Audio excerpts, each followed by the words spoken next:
Good morning or good evening. It doesn't really matter when you're hearing this, because the idea we're about to explore happens every single day, usually without you giving it a second thought. It's so familiar that it feels obvious. But the moment you pause and question it, it becomes surprisingly mysterious. Imagine this. You wake up still a little sleepy and walk into the bathroom. You stand in front of the mirror, reach for your toothbrush, and begin your routine. You lift your right hand, and the person in the mirror appears to lift their left hand. You wink your right eye, and the reflection seems to wink its left. Instantly, your brain labels it. Of course, mirrors flip left and right. It feels so natural, so obvious that you don't question it. But stop for a second. Ask yourself something simple yet strange. Why does a mirror reverse left and right? Why not up and down? Look carefully. Your head is at the top, your feet are at the bottom. In the mirror, the image is the same, head still up, feet still down. The vertical direction remains exactly as it is. There's no flipping there, but somehow left and right appear swapped. Why would a mirror behave like that? Why does it seem to treat horizontal and vertical directions differently? At first glance, it feels like the mirror is actively flipping left and right, as if it knows which way is which. But that's not actually what's happening. The mirror itself isn't choosing to reverse anything. It's not flipping left, right, up, or down. Instead, it does something much simpler and much more precise. It reverses front and back. Think about this carefully. When you face a mirror, the direction pointing out of your chest toward the mirror gets reversed. In other words, the direction going forward becomes backward in the reflection. The mirror sends light back along the same path it came from. That's all it does. It doesn't rotate you. It doesn't swap your sides. It simply flips the direction perpendicular to its surface. So why do we experience it as a left-right reversal? That's where your brain comes in. Imagine instead of looking at a mirror, you were looking at another person standing in front of you. If they face you, their right hand lines up with your left side. Their left hand lines up with your right. That's just how facing each other works. You're rotated relative to each other. Now here's the key insight. When you look at a mirror image, your brain treats it like another person facing you. To compare yourself with the reflection, you mentally imagine turning around to face yourself. And when you do that, your left and right sides appear swapped. But notice what you didn't do. You didn't flip upside down. You rotated around a vertical axis, not a horizontal one. That's why left and right seem reversed, while up and down do not. The mirror didn't flip left and right at all. It flipped front and back. The left-right swap is something your brain introduces when it interprets the reflection. Another way to see this is to imagine writing a word on a transparent sheet of paper and holding it up to a mirror. The word looks reversed, but if you turn the sheet around and look at it from the other side, it appears correct again. The mirror hasn't changed left and right. It's just showing the back side of what you wrote. So the asymmetry you notice, the idea that horizontal directions are flipped while vertical ones aren't, is not really in the mirror. It's in how you interpret the image. The mirror treats all directions the same. It simply reflects light straight back. The apparent left-right flip is a consequence of how we mentally align ourselves with the image we see. This is what makes such a simple, everyday experience so fascinating. Something you've seen thousands of times, something that feels completely obvious, turns out to hide a subtle idea. The mirror doesn't reverse left and right, it reverses front and back. And your brain, trying to make sense of the image, creates the illusion of a horizontal swap. So the next time you stand in front of a mirror, toothbrush in hand, pause for a moment. Notice what's really happening. The reflection isn't doing anything mysterious. It's just light following simple rules. The real mystery, the real magic, is in how your mind interprets what you see. Is the mirror built with a special horizontal flipping chemical? If you were to lie down on the floor, so your head is to the left and your feet are to the right, does the mirror get confused? No. Now the image has the head to the left and feet to the right. But if you wave your top hand, the right one, the mirror waves its bottom hand, it still flips you relative to your own axis. This is a terrible puzzle. It bothers people. It bothered me for a long time because if you think about it, a mirror is just a flat sheet of glass with some silver on the back. It is perfectly symmetrical. It doesn't know up from down or left from right. Gravity acts downwards. Sure. But light doesn't care about gravity in the bathroom. Light goes straight. So if the mirror is symmetrical and the light is symmetrical, why is the reflection asymmetrical? Why the preference for left and right? The answer is going to bother you. It is going to itch at your brain a little bit. The answer is the mirror does not reverse left and right. It never did. It doesn't touch left and right. You are the one doing the reversing. It is all in your head. Stay with me. We are going to find out how you are tricking yourself. If you want to understand how the universe actually works, not just how it looks, but how it works, hit that subscribe button. We are going to take things apart and see what makes them tick. Let's find things out together. You see, the problem with common sense is that it is usually just a collection of prejudices we acquired by age 18. We trust our eyes too much. We say, I saw it with my own eyes, as if that settles the argument. But the eyes are just lenses. The brain is the one doing the seeing, and the brain is full of old habits. Let's do a very simple experiment. I want you to imagine you are holding a book, a text. Hold it up to the mirror. You can't read it. The letters are all backwards. You say, see, left and right are swapped. But are they? Look closely. The top of the letter A is still at the top. The bottom of the page is still at the bottom. The left side of the book, the physical left side of the paper you are holding, is reflected on the left side of the mirror. And the right side of the book is on the right side of the mirror. If you take your finger and touch the left side of the mirror frame, the reflection touches the same side. There is no crossover. The light goes straight from your finger to the glass and bounces straight back. It doesn't do a loop-de-loop. It doesn't crisscross. So if the left is on the left and the right is on the right and the up is on the up and the down is on the down, where did the reversal come from? It comes from depth. It comes from the front to back direction. That is the only thing the mirror changes. Imagine I have a very flexible rubber mask of my own face, and I hold it in front of me. The nose is pointing at the mirror. The light travels from the tip of the nose, hits the glass and comes back. It travels a very short distance.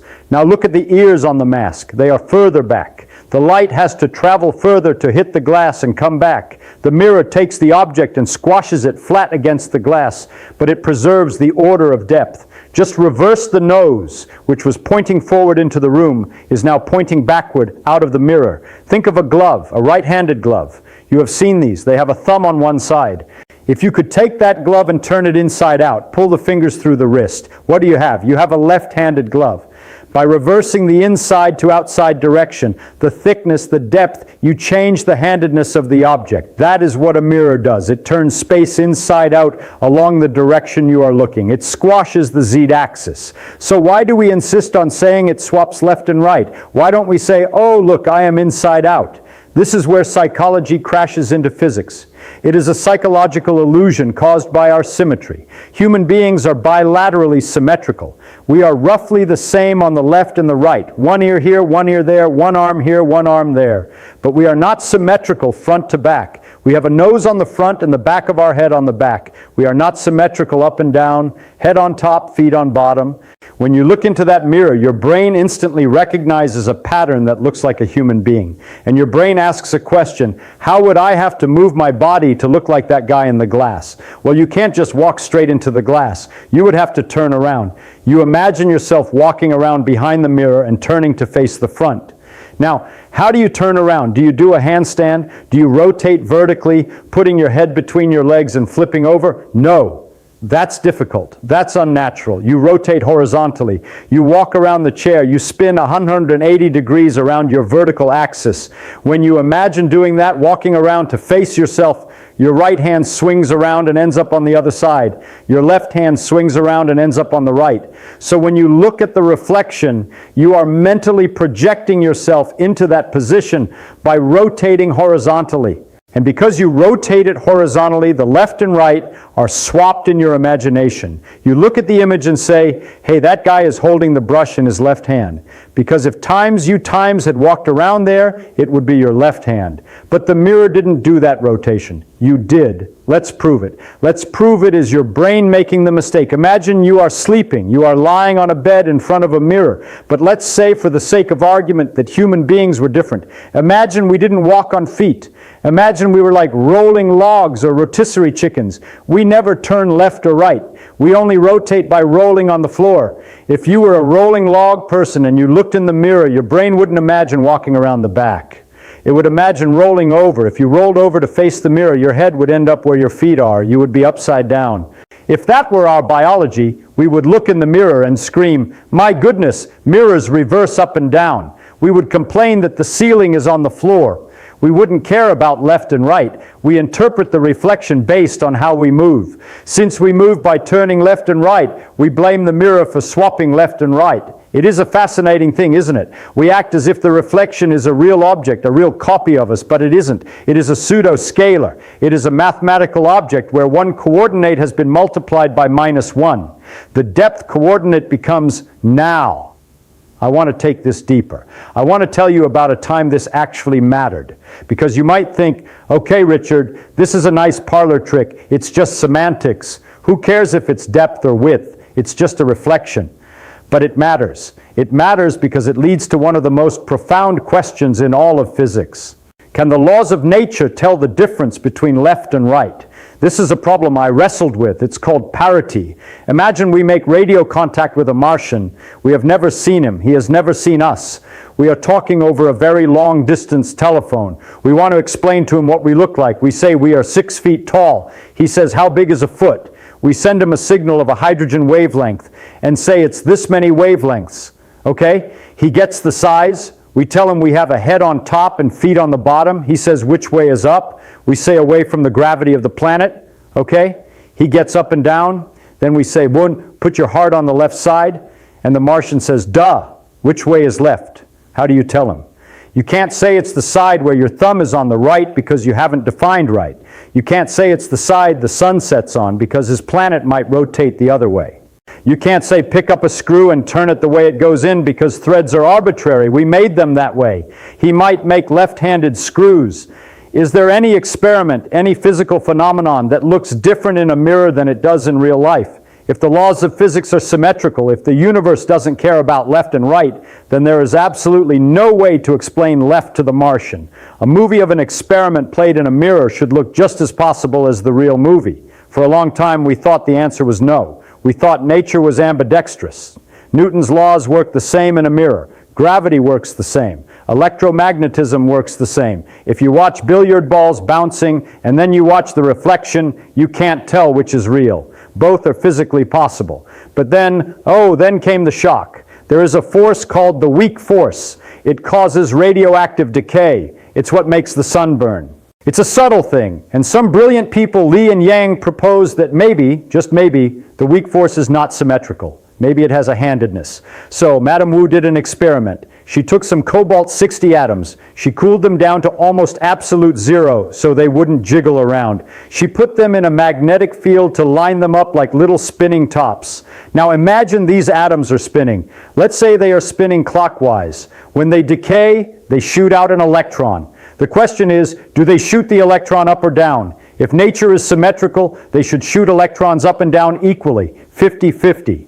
But that's not what happened. They found that the electrons preferred to go in one specific direction relative to the spin. They came out the south pole of the atom. Essentially, this was a bombshell. It meant that if you put this experiment in a mirror, the reflection would look impossible. In the mirror, the atoms would appear to spin the other way, but the electrons would still come out the same way, which would violate the rule we just discovered. The mirror image of the cobalt-6 experiment does not happen in our universe. Nature distinguishes left from right. This means we can tell the Martian. We say, Mr. Martian, please build a cooling device. Put in some cobalt. Make the atom spin. Watch where the electrons go. The direction the electrons come out. We'll call that up. Now look at the way the atoms are spinning. The direction of the spin defines left and right relative to that up. And he would know exactly which side is left without ever seeing us. Unless the Martian is made of antimatter. Because it turns out if you swap matter for antimatter, the rules flip again. If the Martian is made of anti-cobalt, his electrons, positrons would come out the other way. So if he follows our instructions and he is made of antimatter, he will get left wrong. He will build a machine that is a mirror image of ours. And this leads to a very practical piece of advice. If you ever meet that Martian and he invites you to shake hands and he extends his left time's hand, Do not touch him, because if you touch him and he is made of antimatter, you will both annihilate in a giant explosion of gamma rays. But let's come back to the bathroom mirror. When you look in that mirror, you are seeing a world that is geometrically inverted. You are seeing a world where a right hand is a left hand. You are seeing a world where if you could step into it, you would arguably suffocate, because the proteins in your body, which are left-handed spirals, wouldn't be able to digest the right-handed food in the mirror world. Biology is chyle. Biology has a handedness. The molecules of life twist in a specific direction.